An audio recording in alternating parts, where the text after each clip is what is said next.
Chapter 18. And David numbered the people that were with him, and set captains of thousands and captains of hundreds over them. And David sent forth a third part of the people under the hand of Joab, and a third part under the hand of Abishai the son of Zeruiah, Joab's brother, and a third part under the hand of Ittai the Gittite. And the king said unto the people, I will surely go forth with you myself also. But the people answered, Thou shalt not go forth, for if we flee away, they will not care for us. Neither if half of us die will they care for us. But now thou art worth 10,000 of us. Therefore now it is better that thou succor us out of the city. And the king said unto them, What seemeth you best I will do.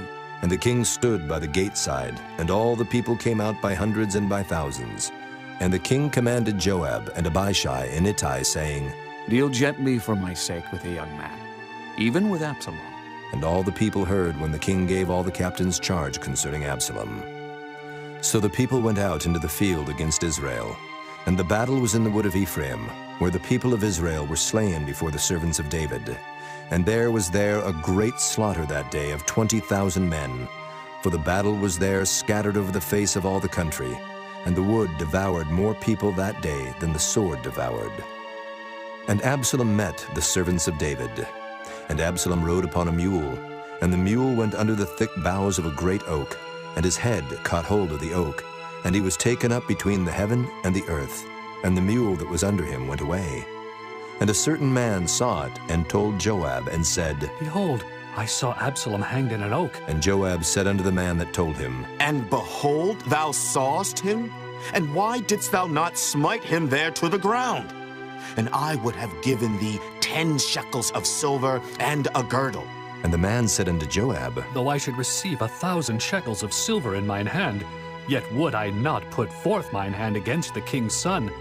For in our hearing the king charged thee, and Abishai and Ittai, saying, Beware that none touch the young man Absalom. Otherwise I should have wrought falsehood against mine own life. For there is no matter hid from the king, and thou thyself wouldest have set thyself against me. Then said Joab, I may not tarry thus with thee. And he took 3 darts in his hand, and thrust them through the heart of Absalom, while he was yet alive in the midst of the oak. And 10 young men that bare Joab's armor compassed about, and smote Absalom, and slew him. And Joab blew the trumpet, and the people returned from pursuing after Israel, for Joab held back the people. And they took Absalom, and cast him into a great pit in the wood, and laid a very great heap of stones upon him. And all Israel fled, every one to his tent. Now Absalom in his lifetime had taken and reared up for himself a pillar, which is in the king's dale. For he said, I have no son to keep my name in remembrance. And he called the pillar after his own name, and it is called unto this day Absalom's place. Then said Ahimaaz the son of Zadok, Let me now run and bear the king tidings, how that the Lord hath avenged him of his enemies. And Joab said unto him, Thou shalt not bear tidings this day, but thou shalt bear tidings another day. But this day thou shalt bear no tidings, because the king's son is dead. Then said Joab to Cushai, Go, tell the king what thou hast seen. And Cushai bowed himself unto Joab and ran.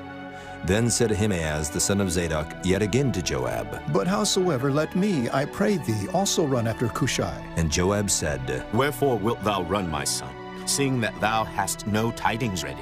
But howsoever, said he, let me run. And he said unto him, Run. Then Ahimaaz ran by the way of the plain, and overran Cushai. And David sat between the 2 gates. And the watchman went up to the roof over the gate unto the wall, and lifted up his eyes, and looked, and behold, a man running alone. And the watchman cried and told the king. And the king said, If he be alone, there is tidings in his mouth. And he came apace, and drew near. And the watchman saw another man running. And the watchman called unto the porter, and said, Behold, another man running alone. And the king said, He also bringeth tidings. And the watchman said, Methinketh the running of the foremost is like the running of Ahimaaz, the son of Zadok. And the king said, He is a good man, and cometh with good tidings. And Ahimaaz called, and said unto the king, All is well. And he fell down to the earth upon his face before the king, and said, Blessed be the Lord thy God, which hath delivered up the men that lifted up their hand against my lord the king.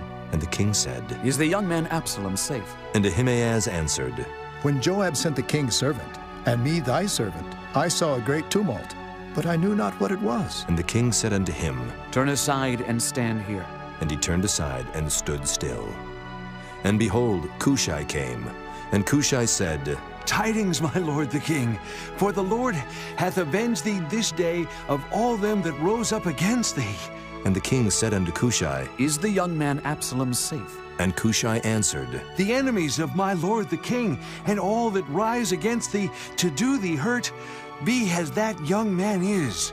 And the king was much moved, and went up to the chamber over the gate, and wept. And as he went, thus he said, O my son Absalom, my son Absalom. Would God I had died for thee, O Absalom, my son